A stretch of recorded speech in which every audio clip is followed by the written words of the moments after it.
Hello friends, क्या हाल है आप सभी के। आप सभी का स्वागत है मैं के मल्टी क्लासेस में। आज अपन मेनली चर्चा करेंगे लास्ट 30 डेज़ में अपने क्या लगभग एक महीना 30 डेज़ बचे हैं, 31 डेज़।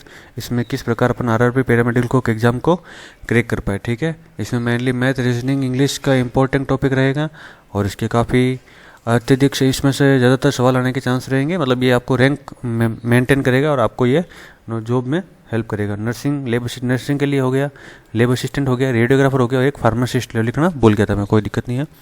ये उन लोगों के लिए है वीडियो मेनली जिन्होंने पढ़ाई की है। ठीक है, जिन्होंने पढ़ाई बिल्कुल भी नहीं की, वो सोच रहे हैं कि हम एग्ज़ाम निकाल लेंगे, तो आप भूल जाओ भाई। इसमें पोस्ट एक तो बिल्कुल कम है, बहुत ही कम है।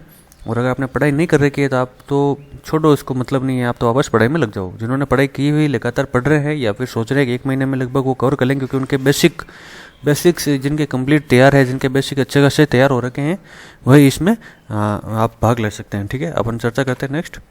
तो ये लगभग अपने एग्ज़ाम जो है 10 से 12 मार्च के आसपास रखे गए हैं।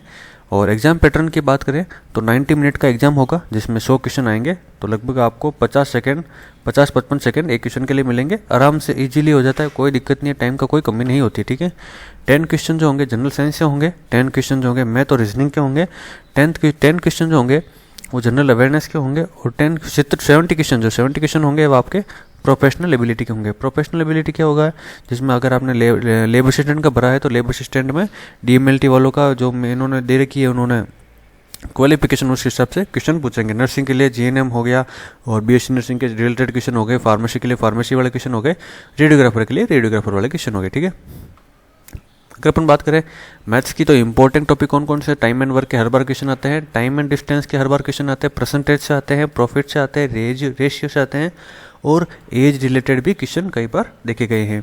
रीजनिंग की बात करें तो सीरीज से संबंधित बहुत सारे क्वेश्चन आते हैं, जिसमें ABCD टाइप का होता है, जिनमें कन्फ्यूजन कर दिया जाता है कि एक एग्जाम्पल दिया जाता है, उसके बेस पे अपन को दूसरा उसका निकालना होता है कौन सा इसमें फॉर्मूला ऐड किया गया या फिर किस प्रकार इसको कोडिंग की गई। कोडिंग डिकोडिंग भी बोल सकते हैं इसको, कोई दिक्कत नहीं है।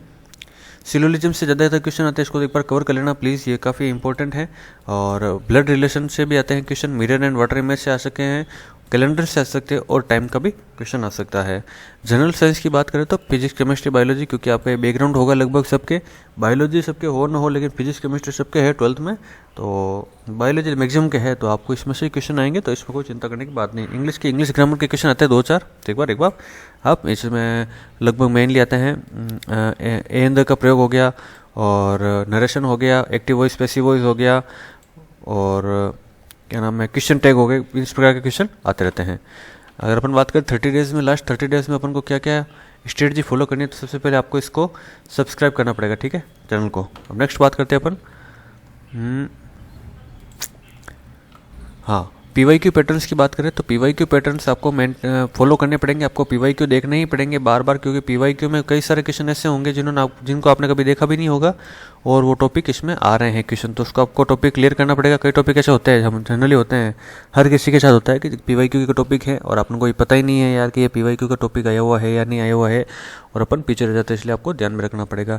मैक्सिमम अटैम्प्ट करने हैं आपको क्वेश्चन। ठीक है, लगभग 90 to 95, 92, 90 से लेके 90 प्लस आपको अटेंड करने ही हैं, वो विथ गुड एक्यूरेसी है ना, एक्यूरेसी मेंटेन करनी है, पैनिक नहीं होना एग्जाम के टाइम। मैथ्स के क्वेश्चन टाइम लग रहा है, टाइम दो, कोई दिक्कत नहीं है, क्योंकि जो अपने जनरल सवाल होते हैं, ये क्या नाम है, अपने प्रोफेशनल एबिलिटी के, वो आराम से इजीली लगभग 10 से 15 सेकंड लेते हैं पर क्वेश्चन, ज़्यादा नहीं लेते, इसलिए आप टाइम ले सकते हैं, लेकिन ज़्यादा टाइम भी मत लेना, टाइम आराम से ले लेना। 70 to 75 नंबर लेके आ जाओगे तो 99% चांस से आपका सिलेक्शन हो जाएगा, क्योंकि पिछली बार लगभग जो कट ऑफ जाती है लगभग 60 मैक्सिमम 67 के आसपास ही गई, इससे ज़्यादा जाती नहीं है जनरली, मैंने देखा है ज़्यादा तक।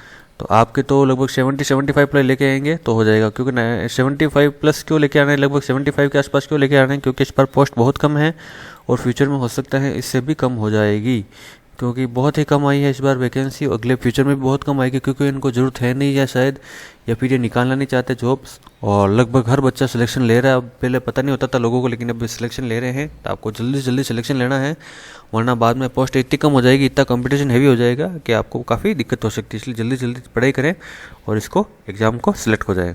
Thank you.